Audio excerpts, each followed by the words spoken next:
Many times, game sequels are much the same game as their predecessors, just with new stories and items. While Cat Quest II certainly has those, it also greatly expands on nearly every mechanic present in the original game.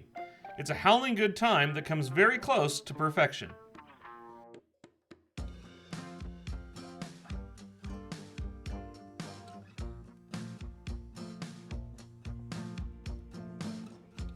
The first thing that struck me when playing Cat Quest II is that it is much, much harder. In fact, the first decision you have to make is if you want normal difficulty or story, which I assume is much closer to how the original played. Even basic enemies now take a decent number of hits to defeat, can require different types of damage to fight effectively, and do more damage to you. Whereas before you could routinely accept quests 20 or more levels above your own, now anything more than a few levels higher is an intense challenge.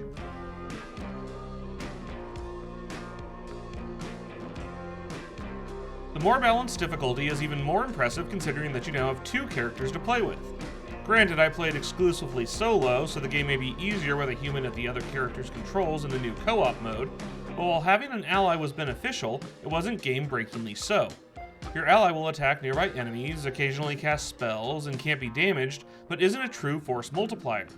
Part of the reason for that is that you can't duplicate anything, neither items nor spells, between the characters. I thought that was a really clever move, since it forces you to try different playstyles to at least some degree.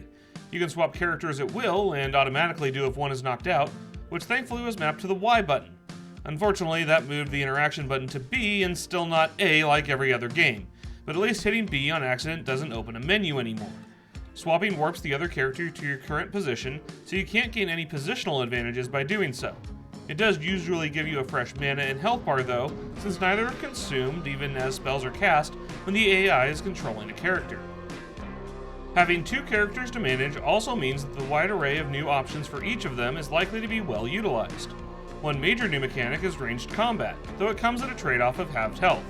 The number of available spells has nearly doubled, and they're scattered around the game world instead of being in clearly marked temples. You have to really explore to find them all. Items now almost universally come with a special effect in addition to their base stats, making the decision about which to use a much more interesting one. They are also all simply upgraded at the blacksmith instead of having to purchase randomized chests, in addition to simply picking up upgrades as loot. Enemies are more varied as well, with most sporting some sort of magic and quite a few utilizing their own ranged attacks. Group fights can certainly get chaotic to say the least.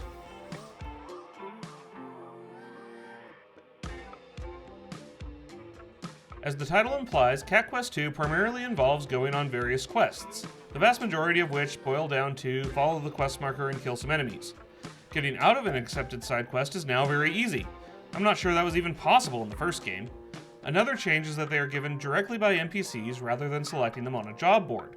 They still show at a recommended level, so it's not all that different aside from a bit of extra immersion.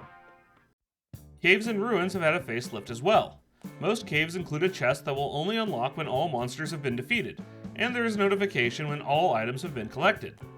Additionally, there's a wider variety of traps that actually take a bit of time to figure out the timing and approach to get around. I hesitate to call it platforming, but it's certainly moving in that direction. Ruins, on the other hand, are nothing but waves of monsters being thrown at you, and you have to defeat them all to gain the ruins reward. Higher level ruins will also contain traps to give you one more thing to think about while trying to cut through all the monsters.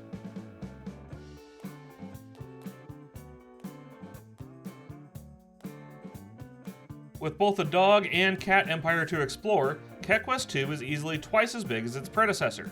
Each empire is also themed differently, with the dogs living in a desert, and all the caves and buildings are updated to match the area you're currently in. Strangely, the actual geography of the Cat Empire has changed significantly since the original Cat Quest, with whole islands missing or in different locations. Given the otherwise impressive amount of continuity, this was surprising to encounter, and almost more surprising that it was never commented on in-game, or more likely joked about since the cat puns and fourth wall breaking references are still beyond plentiful.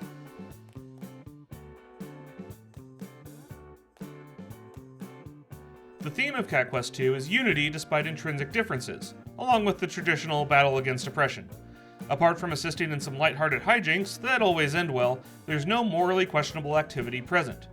While you do use two characters throughout the game, they're both male and have no significant interaction at all.